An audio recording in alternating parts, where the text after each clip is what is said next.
puso natin ay nabibigatan, at ang mundo ay nagdaragdag ng pasanin. Si Jesus lamang ang magbibigay ng kapahingahan. Lumapit tayo kay Jesus, tayong lahat na napapagod at nabibigatan, at tayo'y bibigyan niya ng kapahingahan.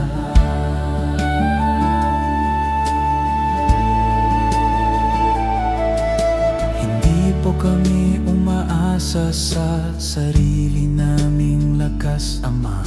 Lumalapit po kami sa inyo ng may pananampalataya. Kayo po ang tapat na Panginoon namin, at ang inyong salita ang nagbibigay buhay sa amin magpakailanman.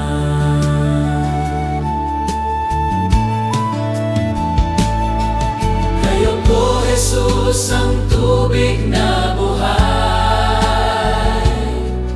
kayo po ang sagot sa aming mga uhaw. Sa inyo lamang po kami lalapit, walang iba.